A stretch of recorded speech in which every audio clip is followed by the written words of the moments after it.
तो बच्चों, आज का हमारा टॉपिक है AC generator. Last topic of the chapter, AC generator.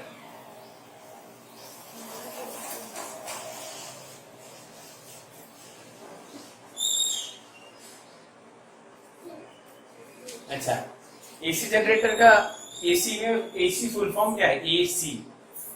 AC का मतलब क्या होता है पता है आपको?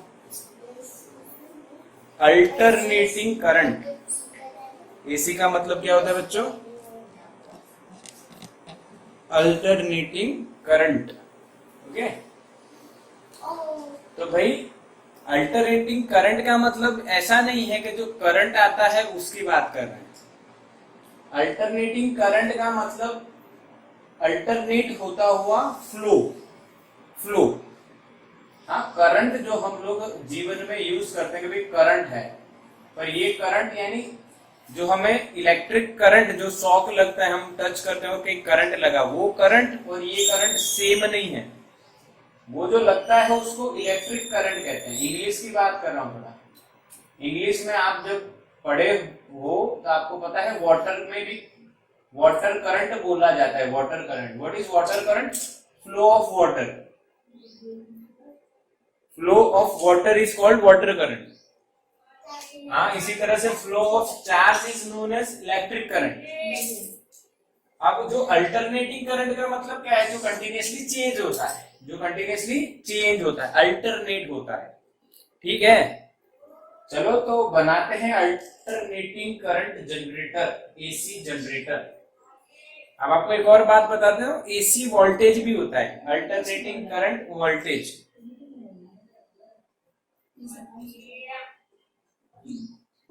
चलो ठीक है, ठीक है भाई, ठीक है कि नहीं? अच्छा, स्टार्ट करते हैं। तो सबसे पहले ये डिवाइस क्यों बनाई गई?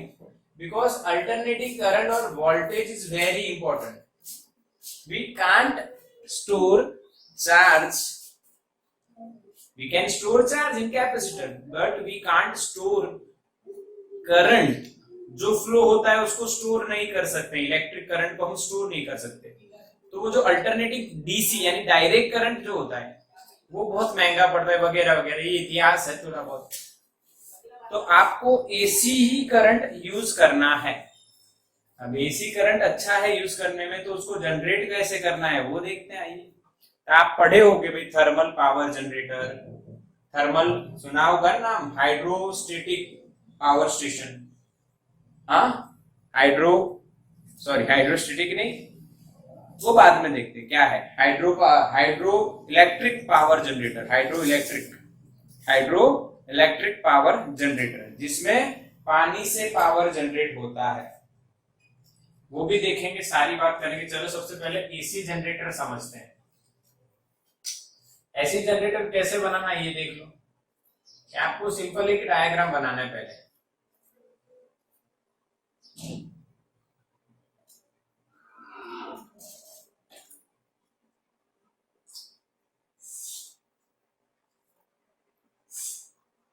ये नॉर्थ पोर्शन है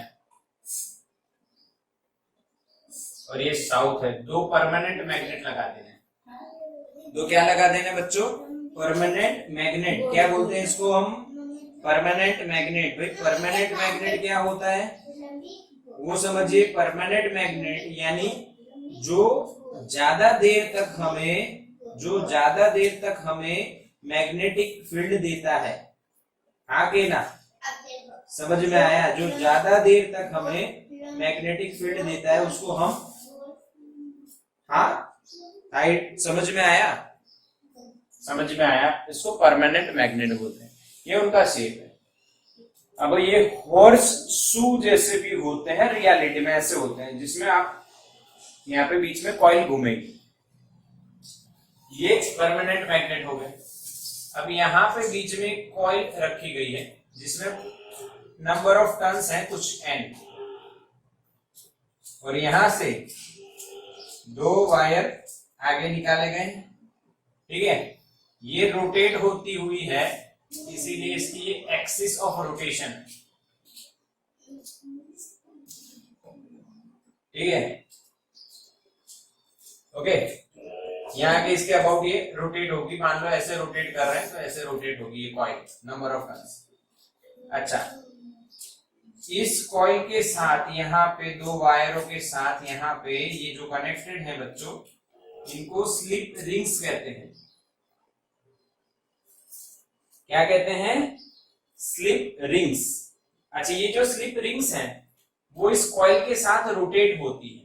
क्या होती है? कॉइल के साथ रोटेट होती है और ये कनेक्शन, इलेक्ट्रिक कनेक्शन प्रोवाइड करती है इस वायर का, किसके साथ? कार्बन की ब्रश के साथ। ये कार्बन की ब्रश है। अच्छा, ये घूमती है और इस पे स्लिप होती है। कार्बन की जो ब्रश है, ये जो दो मैंने ड्रॉ की बच्चों, ये कार्बन की ब्रश है।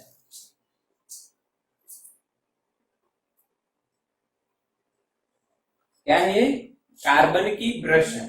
इन कार्बन की ब्रश पे ये रिंग्स जब घूमती है तो ये स्लिप होती है, इसीलिए इनको स्लिप रिंग्स बोला जाता है। ये कार्बन की ब्रश के साथ वायर कनेक्टेड होते हैं और यहाँ पे एसी वोल्टेज मिलता है, और अगर आपने यहाँ पे कोई लोड लगा दिया तो उस लोड के अंदर करंट भी फ्लो होता है। लोड का मतलब घर में जो पंखा, टीवी, बल्ब वगैरह है, कितने हैं? ज्यादा है तो ज्यादा लोड है, कम है तो कम लोड है। बोलो, समझ में आया? कंस्ट्रक्शन समझ में आया? कैसे कंस्ट्रक्शन इसका किया गया है, हर चीज का क्या अपना यूज है। ये मैग्नेटिक फील्ड प्रोवाइड कर रहे हैं। ये कॉइल है जो एक्सिस ऑफ रोटेशन के अबाउट घूमती है। वो घूमती है तो कुछ ऐसा होगा कि ईएमएफ जनरेट होगा, वो देखेंगे अभी। यहाँ पे स्लिप रिंग्स है जो कार्बन की ब्रश के साथ कांटेक्ट में होती है और स्लिप होती रहती है। कार्बन की जो ब्रश है वो यहाँ से आता हुआ करंट लेके वो आगे लोड को प्रोवाइड करता है। ठीक है? ठीक है, समझ रहे हो? अच्छा, अब इसको समझना स्टार्ट करते हैं। तो सबसे पहले वर्किंग प्रिंसिपल पे काम होता है। भाई, कौन से प्रिंसिपल पे आप वर्क करोगे, यानी कौन सा लॉजिक होता है कि ये चलेगा, ये काम करेगा। तो इसका वर्किंग प्रिंसिपल है ईएमआई, जो चैप्टर का नाम है electromagnetic induction. Electromagnetic induction, yes और नो? EMI, electromagnetic induction. समझ में आ गया? यानी चेंज होता हुआ जो फ्लक्स होगा उसके कारण इस कॉइल में ईएमएफ जनरेट होगा, उसी को बोलते हैं हम इलेक्ट्रोमैग्नेटिक इंडक्शन। चलो, उस पे काम करेगा। कंस्ट्रक्शन तो मैंने बता दिया, ये कंस्ट्रक्शन पहले मैंने आपको समझा दिया। तो कोई भी डिवाइस आप पढ़ रहे हो तो उसका कंस्ट्रक्शन आना चाहिए, वो कौन से प्रिंसिपल पे वर्क करता है। अब वो कैसे वर्क करेगा वो समझते हैं। आपने कोई भी चीज बनाई, ठीक है, तो कौन से लॉजिक पे चलेगी, वो कैसे बनेगी, और बनने के बाद क्या वो कैसे चलेगी, और चलेगी तो कैसे चलेगी।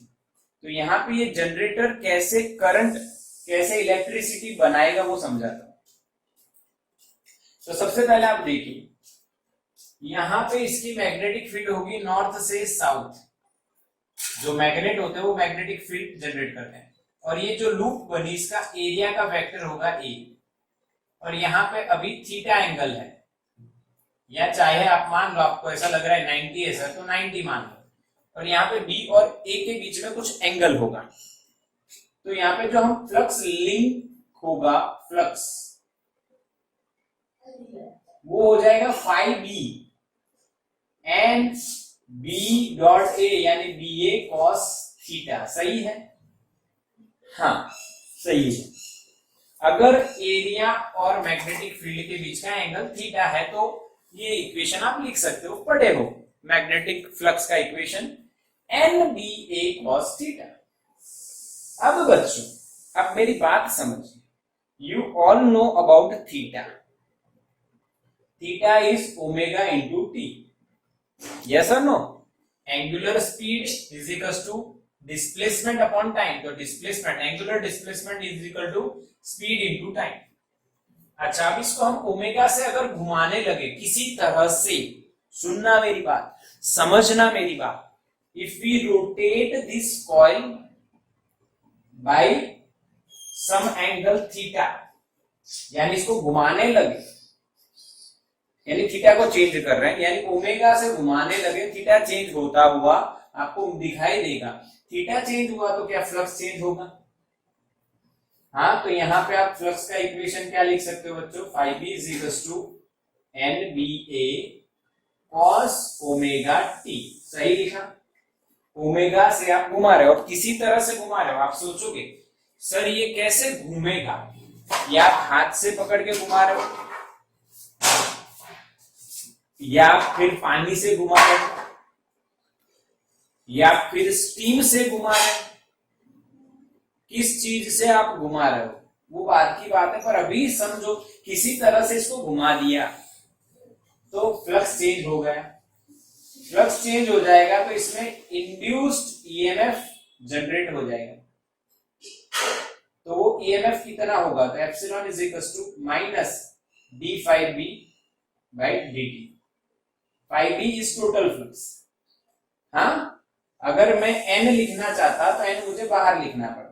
अब देखिए ईएमएफ में क्या होगा? Minus N B A is constant, number of turns of the coil constant, magnetic field due to permanent magnets constant, area of the loop is also constant. Now we have to differentiate only cos omega t. Now what is the differentiation of cos omega t? Minus sin omega t. Yes or no? Minus sin omega t into omega t का रह गया तो omega into t का 1। समझ में आया? समझ में आया कि नहीं? This is called chain rule. एक के बाद डिफरेंशिएशन होता रहता है, मल्टीप्लिकेशन में लिखना रहता है। अब इसको आप अरेंज करोगे तो माइनस माइनस प्लस हो जाएगा। एन ओमेगा को मैं आगे लिखता हूं, ए को मैं आगे लिखता हूं, बी को यहां लिखता हूं। ये मैंने अरेंज किया है शॉर्टकट बनाने के लिए। So this is the induced EMF and this is flux linked with the coil. तो EMF induced हुआ बच्चों? Yes or no? EMF induced हुआ? हाँ कि ना? समझ में आया? EMF induced हुआ कि नहीं? Induced हुआ कि नहीं? Yes. यानी आपको EMF मिल गया। अब आपको क्या मिल गया बच्चों? EMF मिल गया। और आप इसको इस तरह से भी लिख सकते हो, ध्यान से देखो, epsilon is equal to epsilon naught sine omega t, ये भी लिखा जाएगा। What is epsilon naught? N omega A B and it is known as maximum value. क्यों? ईएमएफ की मैक्सिमम वैल्यू यही होगी ना, क्योंकि साइन की मैक्सिमम वैल्यू कितनी होगी? 1, तो बचेगा ये, तो ईएमएफ की मैक्सिमम वैल्यू ये हो गई, उसको मैंने एप्सिलॉन नॉट कह दिया। पता चला आपको? यहाँ पे फ्लक्स की मैक्सिमम वैल्यू क्या होगी? ये वाली, इसको आप फाई नॉट कह सकते हो। क्या कह सकते हो बच्चों? फाई नॉट, क्योंकि कॉस की मैक्सिमम वैल्यू कितनी है? 1। बोलो क्लियर हुआ? अगर इस कॉइल को मैग्नेटिक फील्ड में किसी तरह से रोटेट किया जाए तो फ्लक्स चेंज हो जाएगा, उससे इसमें ईएमएफ इंड्यूस हो जाएगा। इतना समझ में आ गया? अब बच्चों ये ईएमएफ एसी है या डीसी है, डायरेक्ट है या अल्टरनेटिव है, बताओ। और डायरेक्ट है तो कैसे पता चला, और अल्टरनेटिंग है तो आपको कैसे पता चला? मैसेज करो, शॉर्ट में मैसेज कर दो, डायरेक्ट है या अल्टरनेटिंग ईएमएफ है। एसी होगा ना? यस, एसी ही होगा ना। क्यों? क्यों एसी है? क्योंकि भाई यहां पे साइन है। हाँ, from theta, from sine theta we can say this is alternating current EMF, AC voltage. AC EMF, AC voltage बोलेंगे इसको, जो अल्टरनेटिवली चेंज हो रहा है बिकॉज उसके इक्वेशन में साइन है, उसके इक्वेशन में कौन है बच्चों, साइन है, इसीलिए वो अल्टरनेटिवली चेंज हो रहा है। बोलो बता चला। अच्छा, अब एक और बात देखिए, जो ओमेगा है बच्चों, ओमेगा की जगह हम लोग लिख सकते हैं 2 पाई न्यू। अगर फ्रीक्वेंसी पता हो, हाँ, तो 2 पाई न्यू लिखा जाता है, तो एप्सिलॉन का इक्वेशन बन जाएगा epsilon into sine 2 pi nu T. खत्म। ये वर्किंग कैसे होगा वो समझ में आएगा, वर्क कैसे करेगा, इक्वेशन कैसे आएगा, ईएमएफ कैसे जनरेट हुआ, वो आपको पूरा मैंने एक ही लॉजिक से बता दिया। बोला आया कि नहीं बच्चों, हाँ कि ना बताओ, क्लियर है, समझ में आया? बिल्कुल सिंपल से, सिंपल लॉजिक से आपको समझना है। Flux, Faraday's law and EMF, maximum value. अच्छा, अब मैंने ये अरेंज किया तो मैंने बोला मैं शॉर्टकट बना रहा हूं, तो शॉर्टकट ये है बच्चों, नवाब, एन ओमेगा ए बी, नवाब। सैफ अली खान को नवाब बोलते हैं, उनके पापा पटौदी, याद है आपको, ऐसा कुछ है ना, एक हिस्ट्री है कि क्रिकेटर थे, एक आंख से खेले थे, तो याद रख सकते हो नवाब। Nawab is the shortcut for the maximum value of induced EMF in AC generator. पक्का। फ्लक्स भी याद रखिए, फ्लक्स में एनबीए कॉस आएगा, इसमें एनबीए ओमेगा साइन आएगा। इसका स्क्रीनशॉट ले लो, तो आगे चलते हैं, फिर इसके बारे में और जानते हैं। ओके, तो बच्चों एसी जनरेटर में अकॉर्डिंग टू एनसीईआरटी नेक्स्ट में जो आप देख रहे हो वो आपको दिख रहा है कैरेक्टरिस्टिक्स।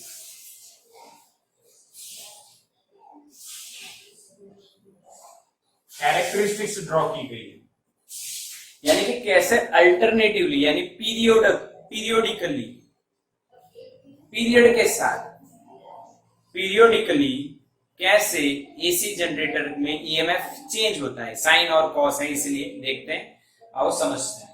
तो कैरेक्टरिस्टिक बहुत सारी हैं, तो लगभग 5 हैं, आगे ना, समझ रहे हो ना? तो हम ड्रॉ करने का ट्राई कर रहे हैं, एक साथ देखते हैं कितनी आ सकती है।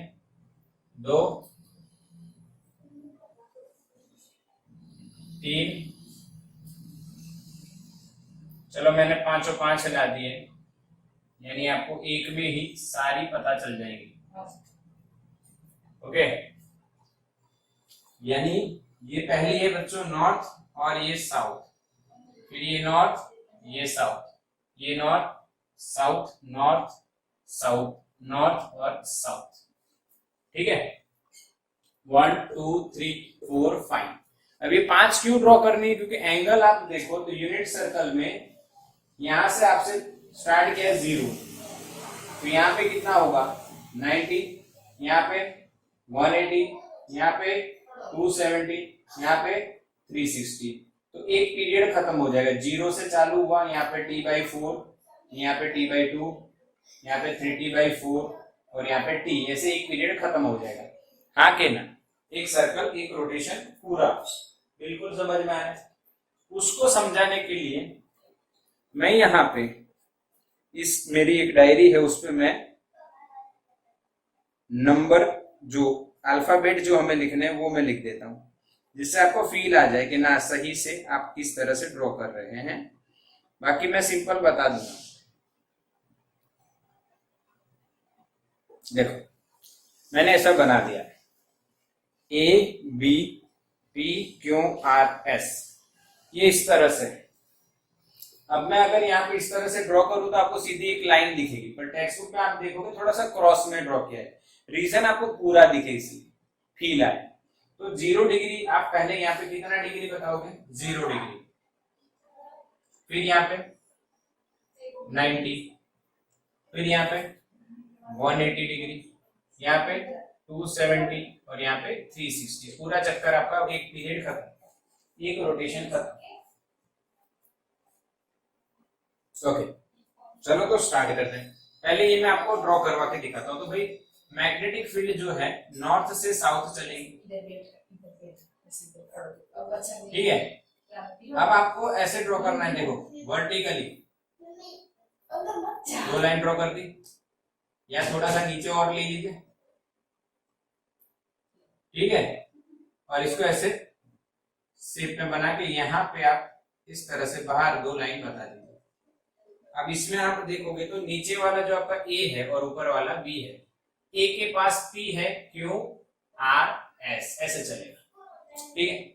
अब इसमें एंगल 0 कैसे होगा, तो ये जो लूप ऐसे रखी बच्चों, इसका एरिया परपेंडिकुलर इधर हुआ, समझ में आया ना, यहां से इसका एरिया अगर मैं ड्रॉ कर रहा हूं तो मैग्नेटिक फील्ड के डायरेक्शन हुआ, एंगल कितना हुआ 0, बिल्कुल समझ में आया, हाँ के ना मैसेज करो, समझ में आया। ड्राइंग ऐसे ड्राइंग किया, दिख रहा है ना आपको, यस। अब इसको क्लॉकवाइज रोटेट करना है ऐसे, तो अब ऐसे रोटेट करोगे ना, तो देखो ये ऐसे थी भाई, हाँ ऐसे, तो ऐसे थी भाई, इसको ऐसे रोटेट करना है, तो मैग्नेटिक फील्ड लाइन तो वही है। अब यहाँ पे आपको ऐसे पैरेलल ड्रॉ करना है, यहाँ पे जगह बना देनी है, और ये 90 डिग्री हो गई, ये 0 डिग्री, ये 90 डिग्री। अब ये कैसे हुआ, देखो इसको ऐसे किया तो ए इधर आ गया, ए इधर आ गया, ये बी है, बस इतना याद रखना। ये ए के पास पी है इस एज पे, पी क्यू आर और एस, और इसका एरिया आप कहाँ जाएगा भाई, नीचे ले लो चाहे ऊपर ले लो, पर क्लॉकवाइज घुमा रहे हैं इसलिए नीचे ले रहे हैं भाई, तो एरिया नीचे है, तो एंगल कितना बन गया, बी इधर है, ए नीचे, यानी ये जो P Q R S loop है वो इसका एरिया नीचे है और बी इधर है, तो 90 बन गया। बोलो समझ में आया। बस ऐसे ही इसको घुमाते जाओ, और ऐसे मैंने बनाया है, बस ये देखते जाओ, ये ऐसे घूमेगी, फिर ऐसे हो जाएगा, फिर ऐसे हो जाएगा, पूरा एक राउंड घूम के आ गया, फील आ गया आपको, बढ़िया। बस अब ये 2 ही समझनी है, बाकी तो इसकी कॉपी पेस्ट है। क्यों, अब एक के बाद एक जैसा डायग्राम रिपीट होगा, 90 डिग्री है, तो पहले आपको ये जो ड्रॉ किया तो 180 पे सेम ही आएगा और 360 पे सेम ही आएगा, यानी आप डायरेक्टली ड्रॉ कर सकते हो। आपको अल्फाबेट उसके नंबर वंबर नहीं लिखना है, पर ऐसा ही शेप आएगा, ठीक है। यहाँ पे 2 लाइन, लास्ट में भी सेम,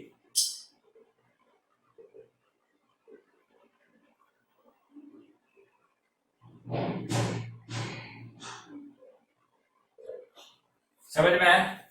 0, 180 और 360 पे सेम रहेगा, इसी तरह से 90 और 270 पे भी सेम रहेगा।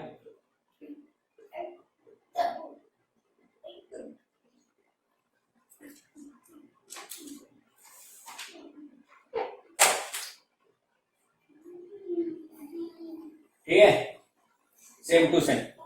बोलो पता चला कैसे ड्रॉ करना, ये मैंने आपको बहुत ही जल्दी कैसे ड्रॉ कर सकता वो टेक्निक सिखा दी, और फील भी ला दी आपको कि हाँ ऐसे ही होगा। पक्का, यस और नो। अब नंबर देख लो, अपने हाथ को ऐसे रखो, ये ए है नीचे, तो ऐसे किया तो ए इधर आ गया, अब ऐसे हुआ तो ए कहाँ आएगा, ऊपर आया, बी यहाँ पे, बस ए बी ही लिखो, और फिर ऐसे याद रखो ए के पास पी है, तो यहाँ ए है तो उसके पास यहाँ पे ऊपर पी आएगा, बस, फिर क्यों आर एस तो वही है। अब 180 कैसे हुआ, तो फिर एरिया का वेक्टर इधर आ गया और मिड फील्ड इधर है, तो 180 हो गया। अब ये ऐसे हो जाएगा, ए इधर आ गया, बी इधर है, ए के पास पी क्यों आर एस हो गया, आगे ना, अब ऊपर हो गया एरिया, मैग्नेटिक फील्ड इधर, अगर ये वाला 90 था तो अब ये पूरा घूम के आया तो 270 हो जाएगा। अब लास्ट में वापिस ऐसे घूमेगा, तो जहां ए पहले था वहीं आ जाएगा ए बी, और A P Q R S. बोलो समझ में आया, क्लियर कैसे ड्राइंग बनानी, यस और नो, यस और नो, यस, बिल्कुल सिंपल। अच्छा, ये 0, 90 ये सब खत्म हो गया। इसी के नीचे फ्लक्स का ग्राफ दिया है कुछ एनसीईआरटी में, पर मैं आपको फ्लक्स और ईएमएफ दोनों का ग्राफ बताऊंगा, हाँ दोनों का बताऊंगा एक साथ। अभी इसका स्क्रीनशॉट लेना है, तो ले लो, ये सेम टेक्स्ट बुक में है ही बच्चों। पर ये ट्रिक याद रखना, 0, 180 और 360 का सेम है, सिर्फ अल्फाबेट्स कैसे लिखना है वो भी मैंने आपको बताया। ए और पी की जोड़ याद रख लीजिए, पी क्यू आर एस, तो फिर ऑटोमेटिक बन जाएगा। चलो स्क्रीनशॉट हो गया, हाँ के ना, यस और नो, यस हो गया, यस सही है,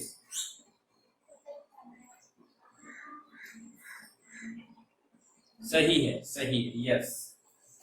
अब मैं फ्लक्स और ईएमएफ के ग्राफ आपको ड्रॉ करना सिखा रहा हूं। इक्वेशन आने के बाद ग्राफ ड्रॉ करना कोई बड़ी बात नहीं है बच्चों, समझिए। यहाँ पे हम लोग फ्लक्स का ग्राफ बना देंगे, pi is equals to NBA cos theta या ओमेगा टी, यहाँ पे ओमेगा टी, और ये 0, यहाँ पे 90, यहाँ पे 180, ये 270 और ये 360। ये आप टाइम पीरियड पे भी बना सकते हो, 0, T/4, T/2, 3T/4 and T time period पे भी बन सकता है। पर अभी हम थीटा यानी कि ओमेगा टी पे बना रहे हैं, थीटा यानी ओमेगा टी पे बना रहे हैं, इसलिए ऐसा। अब इसकी मैक्सिमम वैल्यू NBA होगी क्योंकि कॉस की मैक्सिमम वैल्यू 1 है, और इसकी ऑपोजिट डायरेक्शन में मैक्सिमम हो जाएगी या मिनिमम आप बोल सकते हो NBA माइनस, क्योंकि कॉस की मिनिमम वैल्यू -1 है और मैक्सिमम 1 है। इसी पे हम लोग सेम ईएमएफ को भी डिजाइन कर सकते हैं। नवाब याद रखना है आपको, साइन ओमेगा टी, सेम हम यहां पे ओमेगा टी लिखेंगे, यानी एंगल पे ड्रॉ कर रहे हैं, तो सेम टू सेम आप 0, 90, 180, 270 एंड 360 लिखें। इसकी मैक्सिमम वैल्यू क्या होगी, एन ओमेगा ए बी, क्योंकि साइन, और मिनिमम माइनस कर दो या नेगेटिव मैक्सिमम बोलो इसको, ऑपोजिट डायरेक्शन, ठीक है। अब आपको क्या है भाई, कॉस और साइन की वैल्यू आनी चाहिए, बस कुछ भी नहीं। इसमें कॉस आएगा, इसमें साइन आएगा। कॉस 0 1 यानी मैक्सिमम, कॉस 90 0, कॉस 180 -1 यानी minus N B, cos 270 again 0, cos 360 यानी 2 पाई यानी के 1। अब इसमें से पास होती हुई आप लाइन ड्रॉ करो, ठीक है। ये कैरेक्टरिस्टिक ड्रॉ कर रहे हैं, वो डायग्राम से कैरेक्टरिस्टिक समझ में आ रही है, ये कैरेक्टरिस्टिक हम ड्रॉ कर रहे हैं, ठीक है। अब यहाँ पे साइन आएगा, sine 0 0, sine 90 maximum, sine 180 again 0, sine 270 negative maximum और minimum we can say, and again sine 360 0। So हमें डायग्राम ऐसे मिलेगा बच्चों,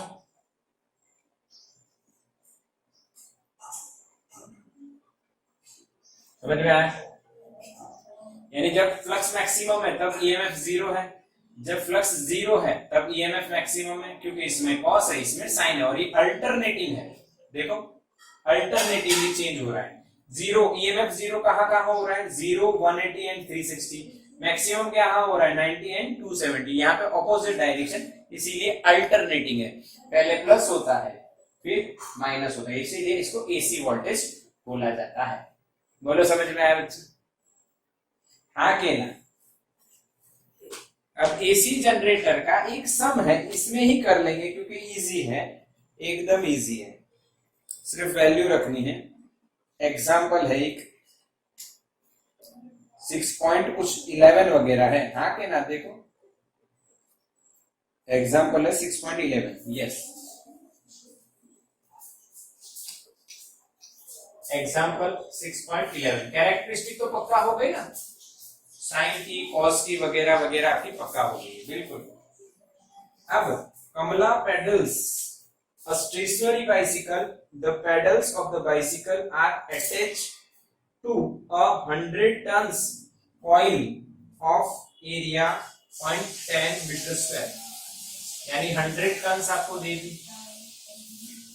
एरिया 0.1 और 0.10 metre square, the coil rotates at half a revolution per second and magnetic field is 0.01, यानी coil rotate हो रही है, यानी आपको फ्रीक्वेंसी दी है 1/2 हाफ ऑफ रोटेशन और रिवॉल्यूशन पर सेकेंड, यानी हर्ट्ज।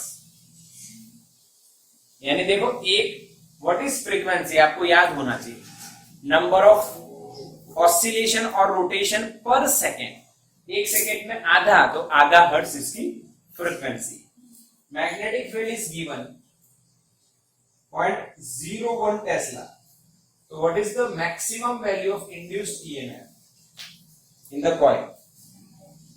चलो ठीक, समझ में आया क्वेश्चन बच्चों कि नहीं? बिल्कुल सरल है। अरे इसका तो मैंने शॉर्टकट भी बताया है। नवाब, अब यहां पे न्यू जो है, न्यू एन, उसको 2 पाई न्यू कर देंगे यहाँ पे, ओमेगा की जगह ये एरिया है और ये भी है, बस वैल्यू रखनी एल एन की 100, 2 इंटू 3.14, एफ की वैल्यू आधा, एरिया की वैल्यू 10⁻⁻1 लिख सकते हैं इसको, 1.0 हो जाएगा 10⁻⁻1, और b 10⁻2 लिखा जाएगा। ये 2 कट हो गया, ये 100 और ये 10⁻100, यानी divided by 100, 3.14 divide by 10, 0.314 volt is our answer. एकदम सरल, इजी ना? के न? हाँ के ना? तो इसका स्क्रीनशॉट ले लो, और कौन से जनरेटर हैं वो हम देखने वाले हैं लास्ट में। तो अब बच्चों हम लोग सम एक देख लिया हमने, और भी ऐसे बहुत सारे प्रैक्टिस सम आपको मिलेंगे। ये बोर्ड का सेशन चल रहा है, इसलिए इसमें हम एनसीईआरटी स्ट्रिक्टली फॉलो करेंगे, ओके। और नीट जेई के सेशन में हम लोग इसके सम्स एक्स्ट्रा में करने वाले हैं, ये आपको पहले से ही मेरे बच्चों पता है। हाँ के ना?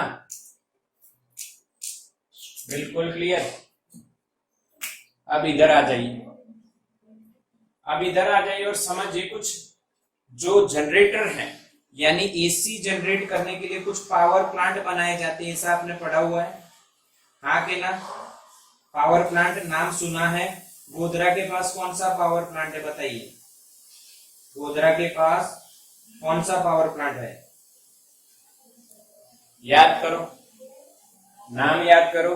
गोधरा में रहते हो, गोधरा के पास कौन सा पावर प्लांट? अगर ये नहीं पता है तो फिर थोड़ा सा सोचना चाहिए। गोधरा के पास एक पावर प्लांट है भाई। यस, राइट आंसर, आर्यन कदम, सही जवाब, थर्मल पावर प्लांट। ओके, तो ऐसे अलग अलग पावर प्लांट है, हम 3 की डिस्कशन करने वाले हैं। पहला है hydro electric generator. Hydro electric generator में क्या होता है? तो बच्चों डैम होता है, उसमें पानी भरा जाता है, नदी के पास डैम बनाए जाते हैं, वहां पर पानी भरा जाता है, और फिर उसके अगर दरवाजे खोल दिए जाए तो वो पानी नीचे गिरता है। नीचे बच्चों टरबाइन लगाया जाता है, ये पानी टरबाइन को रोटेट करेगा। अब टरबाइन किसके साथ कनेक्टेड है? एसी जनरेटर के साथ, जो अभी देखा। तो उसमें वो कॉइल जो है, वो कॉइल रोटेट होना चालू हो जाएगी और आपको यहाँ पे एसी वोल्टेज मिलना स्टार्ट हो जाएंगे।